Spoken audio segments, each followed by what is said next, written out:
So in this video, we're going to be looking at haloalkanes. We're going to focus on the structure, the properties, as well as the reactivity, a particular reaction known as alkali hydrolysis, and the mechanism for it as well, which is going to be nucleophilic substitution. Now, when we look at haloalkanes, they're going to be different to our alkanes because they contain a carbon-halogen bond, where the carbon-halogen bond, we represent it with an X for the general halogen, where X could be anything like fluorine, could be chlorine, bromine, or even iodine as well. Now, when we look at haloalkanes, we normally say that they're going to be polar molecules, and that's because they contain the polar carbon-halogen bond. You can see over here I've got bromine, I've got carbon as well. Bromine's more electronegative, it's got a greater ability to attract electrons within the covalent bond, and so we end up with a delta negative here and a delta positive there as well on the carbon. Now, because our haloalkanes, they're going to be polar, they're actually going to be more reactive compared to our alkanes, but also they're going to have a higher melting and boiling point, because let's say if I were to deal with something like propane is going to have, of course, induced dipole-dipole interactions between the molecules, but one bromopropane, that's going to have those induced dipole-dipole interactions or London forces, but it's also going to have permanent dipole-dipole interactions as well, which is stronger, and that requires more energy to overcome. Now, in terms of classification, we can actually end up with primary, secondary, and tertiary haloalkanes, just like our alcohols, and what this basically means is of course, how many carbon atoms is attached to the carbon atom within the carbon-halogen bond. So let's say if I were to look at primary, there's a carbon atom I'm interested in. We've got one alkyl group, where an alkyl group is something like methyl or ethyl or anything that contains carbon really, but of course we're specifying how many carbon atoms it contains. Over here we've got, of course, one alkyl group, so we say it's going to be primary. Over here we've got two alkyl groups, two R groups, so we know it's going to be, of course, secondary. And then over here we've got three alkyl groups, we know it's going to be tertiary itself as well. Now, of course, these have reactions and they actually form primary, secondary, and tertiary alcohols, depending on, of course, what primary, secondary, or tertiary haloalkane you started off with. Now, in terms of the reactivity, we already know they're going to be more reactive because they've got that polar carbon-halogen bond, but the important part is a partially positive carbon. Because, of course, that's a region of low electron density, it can actually react with nucleophiles, where a nucleophile, remember, it's going to be an electron pair donor. Now, in terms of an electron pair donor, basically we've got species, can be charged or uncharged, but it has a lone pair that it can donate, and it can actually form a bond to that carbon atom. I've got three examples over here. We've got over here a cyanide ion, which you can see it's got a lone pair there. We've got hydroxide, that's got a lone pair there, that's an ion as well. And then we've got a molecule of ammonia, which actually has a lone pair on the nitrogen there as well. And when we draw these out, we need to be specific about where the lone pair actually is. Now, the one example that we're going to look at is, of course, going to be our hydroxide ions, and we actually find that in species like sodium hydroxide and potassium hydroxide. Now, let's say we're dealing with alkali hydrolysis, right? This specific reaction, it takes a haloalkane and it turns it into an alcohol using either sodium hydroxide or potassium hydroxide. Now, in terms of the reaction conditions, we need warm aqueous sodium hydroxide and potassium hydroxide, and then we also need reflux as well. Just remember that your volatile organic compounds, you want them to react. Of course, you don't want them to evaporate away, and one way that we heat organic compounds is using reflux, because reflux just condenses back any gases into the actual solution, the reaction mixture itself. It's also a lot safer because normally we would use something like a graphite bath or even a heating mantle to heat our organic compound, because obviously we don't want to expose these flammable compounds to these naked flames. Now, in terms of our alkali hydrolysis, we need to be aware of the overall equation, and if you were to look at it right, this is going to be a substitution reaction. So you can see over here I've got bromine that's swapping out with a hydroxide, and I'm left with hydroxide attached here to make an alcohol, and then I end up with bromine there as well. Now you can see all we're doing is we're swapping these two over here, and that's visible in the products. We're just swapping it over here. That's how we know it's going to be a substitution reaction, and that's how we also know in terms of the atom economy, right? The atom economy of this reaction is going to be less than 100% because we're forming some waste product. So yeah, if we were to look at this in terms of skeletal formula, our reaction pathway, we can see over here we've got one bromopropane, and we're swapping that bromine for a hydroxide. We end up with an alcohol and then sodium bromide. The sodium is actually the spectator ion here, it's not really involved in any reaction, and the conditions, of course, are put it above the arrow so you can see, of course, what's going on.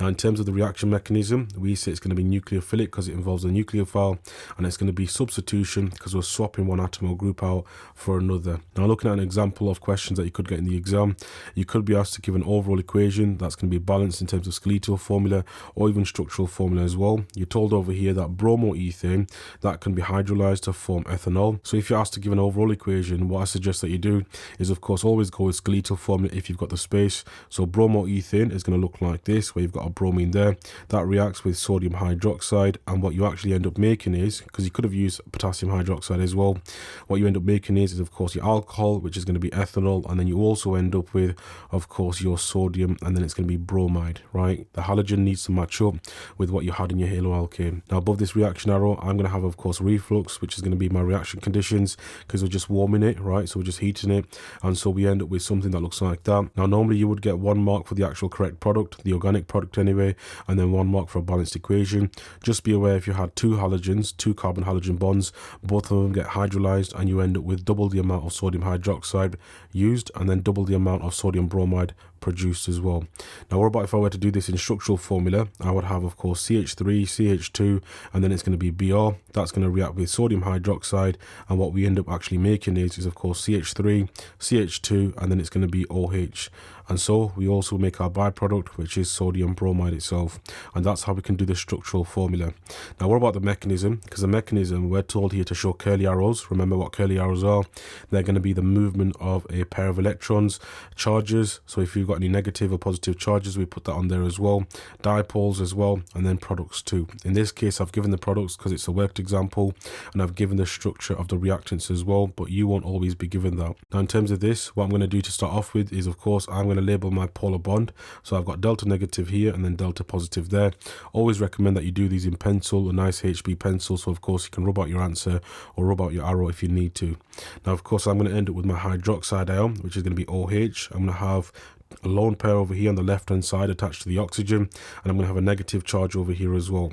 Now what's going to happen is we need to show how this acts as a nucleophile, how it donates an electron pair to form a covalent bond, how it acts as an electron pair donor. And remember, your nucleophile is a region of high electron density attracted to a region of low electron density. So I'm going to draw my first arrow. That's going to go of course curly arrow, and I'm going to cheat over here using Notability's arrow tool, and I'm going to draw my curly arrow going directly to and touching the carbon atom. That's the first arrow that we need of course in our mechanism, and that's how we can show the bond forming between the oxygen and the carbon in the alcohol, because that's the bond that you can see that's going to be formed over here. Now what's going to happen next? Of course you can see I've got here a bromide ion over here, and that bromide is going to come from this bromine atom over here, and we need to of course gain some electrons on there as well. So we know of course we're forming a negatively charged ion, we're losing of course electrons from this carbon and giving it to the bromine because it's already gained some from this hydroxide over here. Well, I'm going to need to of course have heterolytic fission taking place. Every mechanism that you deal with apart from free radical substitution is of course going to involve heterolytic fission. Heterolytic fission is used in everything. Homolytic fission is only in free radical substitution. So yeah, that's what we end up with, and that could be a mark just stating that when you're asked to, or of course you could be asked to explain why it's going to be heterolytic fission. But yeah, your carbon halogen bond breaks, so I need to show an arrow, and normally an arrow comes from a lone pair or a bond to show a bond is breaking, or from a lone pair to show how a bond is formed. In this case it's going to come from this actual bond over here, and it's going to go to the bromine. That bromine has now gained its own electron back, and it's also gained an electron from the carbon within the shared pair of electrons. So of course what we end up forming is that bromide there, but our partial charges here in an exam question, along with the arrow, the second arrow, we actually end up with of course our second mark in that. Now of course normally you'd end up with your third mark over here, and just be aware that sodium is not seen anywhere, potassium is not seen anywhere, because they're not involved in the mechanism itself. But yeah, that's how we can do one. I want you to try this one now. Pause the video, have a go, and resume once you're ready to go over the answers. So yeah, we're told over here that 2-bromobutane can be hydrolyzed to form an alcohol. You end up with 1, 2, 3, 4 carbon atoms there, and then a bromine at this position over here. Now of course I'm going to move this along so it's more nicely spaced, because of course I don't want to make any structure ambiguous or look wrong. That's going to react with of course sodium hydroxide. You can use potassium hydroxide as well, and you end up forming, with the reaction condition of course reflux, you end up forming your product, which of course is going to be an alcohol. You're just going to swap the hydroxide out at that same position. You also end up with of course your byproduct, which is going to be sodium bromide in this case, and there's 1 mark there. Now in terms of the mechanism, you can see over here they've drawn the structure really weirdly. This is an actual exam question. If the examiner draws it out like this, you're expected to do do the same to avoid any silly mistakes. Don't bother changing it, although we do prefer skeletal formula. But yeah, let's say if I'm dealing with something like this, I've got, let's say, my partially negative charge here, partially positive charge over here. Remember, you want to draw it close to the actual carbon and bromine atoms, but in a way that it doesn't actually interfere with any arrows. So yeah, now I'm going to position my hydroxide down, so I end up with, of course, my lone pair over here, negative charge, and my arrow is going to go towards, of course, my carbon atom. Again, I'm going to cheat over here, and I'm going to use this arrow making tool. It needs to be kind of exaggerated, and if you can, just touch the carbon atom as well, because if it points towards a bond or anything else, or a charge or anything like that, it's actually considered to be wrong. What's going to happen next? Well, we end up with hydrolytic fission taking place, and so our next arrow is going to go from the bond, touching the bond as much as possible, and then of course it's going to go to the bromine atom. What do we end up forming? Well, I'm going to draw, of course, the structure how the examiner wants it. So that's going to be H3, CH2, and then C bonded to C, and then CH3. So you end up with forming bromide, lone pair on there, negative charge, one mark here, and then one mark here as well. Look at the next one, pause the video and have a go at the following. We're using skeletal formula in this case. Resume once you're ready to go over the answer. So yeah, I've got here 1-chloro, 2-methyl propane. We've got hydrolysis again, and of course I'm going to end up with 1, 2, 3 carbon atoms with a chlorine at the end and a methyl group over here at the 2 position. That will react with, of course, sodium hydroxide or potassium hydroxide, and you end up forming, of course, under the conditions of reflux, you end up forming your product, which of course is going to be 2-methyl propan-1-ol in this case, and then of course your sodium, and then it's going to be chloride, not bromide over here. Just be aware of that. There's my product, there's one mark there. What's going to happen next? So I actually prefer skeletal formula. I've got delta negative here, delta positive here, got my hydroxide over here, my lone pair on there as well. So yeah, I'm going to end up with my arrow. That's going to look something like this. Of course, I've drawn out my hydroxide there, and then it's going to curl and go towards the carbon atom, touching if possible, and then the carbon chlorine bond, the center of it, that's where the arrow is going to come from. We end up with, of course, our arrow going towards the chlorine atom itself. So there's our hydrolytic fission done. We end up producing, of course, our alcohol, which is going to be 2-methyl propan-1-ol.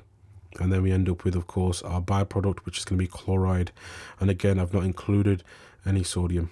So yeah, looking at the last question then, we're going to look at, of course, an example where you have to draw everything out yourself. Remember, it's going to be correct however you draw it, just as long as you've got curly arrows, it goes from and to the right places. And of course, you've got the correct bond breaking and the correct product being produced as well. Pause the video and have a go at the following question and resume once you're ready to go over the answers. So yeah, we've got iodocyclopentane over here. So I'm going to draw it out like this. So I've got 1, 2, 3, 4, and then 5 carbon atoms over here. And I'm going to put the actual iodine at this position over here. That's going to react with, of course, sodium hydroxide again. And we actually end up with the conditions of reflux again. And then we also end up producing our compound, which is going to be cyclo, and then it's going to be pentanol over here. Now, you could have gone with the top position, any position, doesn't really matter because it's the same thing. You also end up producing sodium iodide in this case. You're not going to be producing sodium bromide or anything like that. So yeah, there's that one done there. If I were to look at the mechanism, right, I'm going to have, of course, my cyclopentane, which looks like this. I've got my iodine over here. Draw the bond nice and big as you possibly can. I've got delta negative here, delta positive here, and I've got, of course, my hydroxide ion, which is just going to be over here, and I end up with, of course, thick lone pair, so it's obvious to the examiner. Charge is going to have a circle around it, and I'm going to end up with, of course, my arrow going towards this carbon atom over here. Again, I'm going to curl it going directly to the actual carbon atom, and then another one over here as well. So you end up with something that looks like this for the hydrolytic fission part. Again, it doesn't have to be super exaggerated, but it needs to be curly, because a curly arrow shows the movement of an electron pair. So yeah, what do you end up actually forming? Well, you end up with, in this case, you're going to end up with cyclopentanol. There's your product. And then you also end up with your iodide ion. That's just hanging around over here. One mark here, one mark there, and then one mark there as well. So yeah, that's how we draw a mechanism when it comes to, of course, nucleophilic substitution. Now, what about the rate of reaction? Because we need to be aware of the rate of hydrolysis. Well, we need to think about this carbon-iodine bond breaking, because it's this step over here, this arrow over here. That's what determines the rate of reaction. The faster we actually break that bond, the faster the rate of reaction is. And we can actually investigate this using something called aqueous hydrolysis, where we use water to break down this this molecule and then turn it into an alcohol. Normally how it works is we of course add some silver nitrate solution and some water into a beaker with our haloalkane. We would then take a stopwatch, and what we would do is we would time how long it takes for the precipitate to appear, and normally we'd have a conical flask or something like that with a cross underneath it on a piece of paper, and we count how long it takes for the cross to disappear. Now what actually happens is our haloalkane, which is shown over here by RX, reacts with water, you form ROH and then HX. Now this hydrogen halide is very important. Remember, we don't have a sodium halide. It would do the same thing, but this is going to dissociate where we end up with X minus, and then we also end up with H plus. Now we're interested in this X minus because that X minus will react in a precipitation reaction to form a silver halide precipitate. Now we can actually do this same test to actually check what haloalkane we've got, and of course we could use it as a test for haloalkanes, but we do that later on in the course. But let's say if I were to form different precipitates, you need to remember from module 3 that silver chloride, that's going to be of course be a white precipitate. If you were to look at silver and then bromide, that's going to be of course a cream precipitate, and then if you were to look at silver and then it's going to be iodide, that's going to be a yellow precipitate. Now of course we're interested more in this part of the module, how fast you actually form the precipitate, and that's going to be down to the rate of hydrolysis that takes place, so how fast the reaction happens. Now if I were to look at it in terms of a trend going down the group itself, we know the rate of hydrolysis is going to increase down group 7. The reason why is because the carbon halogen bond actually becomes weaker. Now remember when we looked at this step over here, we said of course over here the rate of reaction depends on of course the carbon iodine bond or carbon halogen bond. The faster that breaks, the actual faster the rate of reaction is going to be, because we call it the rate determining step.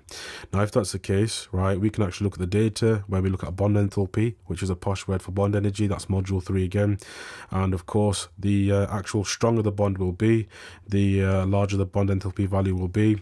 The weaker the bond will be, the lower the bond enthalpy value will be. So we can see here going down the group, we actually end up with bond enthalpy decreasing, so the strength of the bond is going to get weaker itself as well. Now let's say if you were asked a different question, which was to explain the difference in the rate of hydrolysis between haloalkanes. You've got here 2-iodobutane, 2-chloropropane, and of course you need to be able to differentiate between the two. What type of carbon halogen bonds do they have?